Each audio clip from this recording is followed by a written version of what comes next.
ఈ వీడియో కనుక నచ్చితే ఖచ్చితంగా లైక్ చేయండి. శ్యామలాదేవి దగ్గరికి వస్తారనమాట ఆయన లాయర్. అక్కడే హారిక కూడా ఉంటుందన్నమాట. ఇక లాయర్ అంటారు, ఒకసారి చెక్ చేసుకోండి డాక్యుమెంట్స్. ఇక జస్ట్ వసు గారు సైన్ చేస్తే మీకు ఇక లీగల్గా బన్నీ దత్తత వచ్చేసినట్టే. ఎందుకంటే ఆల్రెడీ మీరు బన్నీ సంతకాలు అలాగే ఇక వేలిముద్రలు మొత్తం తీసేసుకున్నారు కాబట్టి ఇక రెడీగా ఉన్నట్టే. ఏదో ఒక విధంగా మేనేజ్ చేసి వసు గారు సైన్ తీసుకోవడం ఒక్కటే ఆలస్యం అని చెప్పి చెప్తారనమాట లాయర్ గారు.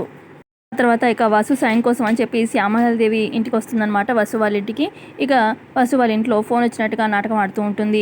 ఇక ఫోన్లో ఇలా మాట్లాడుతూ ఉంటుంది, ఎంతమందినైనా కలుస్తాను, బతిమాలుతాను, ఎందుకంటే నేను చేసే ఈ మంచి పని చాలా మందికి ఉపయోగపడుతుంది కాబట్టి కాస్త లేట్ అయినా నేను అనుకుంది చేస్తాను అని చెప్పి శ్యామలాదేవి ఫోన్లో మాట్లాడుతూ ఉంటుంది. ఇక ఫోన్ పెట్టేశాక వసు అంటుంది, శ్యామలాదేవి గారు ఏదైనా ప్రాబ్లమా అని చెప్పి అనగానే అప్పుడు శ్యామలాదేవి ఈ రకంగా ఇక చెప్తూ ఉంటుంది, నేను ఒక 100 మంది పిల్లలకి చదివించి అలాగే షెల్టర్ ఇవ్వాలనుకుంటున్నాను. అయితే ఆ పని చేయడానికి ఎవరో ఒక ష్యూరిటీ కావాలని చెప్పి అంటున్నారు.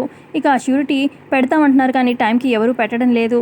ఇంకా అందుకే ఆ సైన్ కోసమే తిరుగుతున్నాను, ఎవరో ఒకరు మంచి మనసుతోని పెట్టకపోతారా అని చెప్పి అలా శ్యామలాదేవి చెప్తూ ఉంటే, మరి ఇక వసు సైన్ చేస్తుందా లేదంటే తెలివిగా తప్పించుకుంటుందా శ్యామలాదేవి ట్రాప్ నుంచి కమింగ్ ఎపిసోడ్లో తెలుస్తుంది.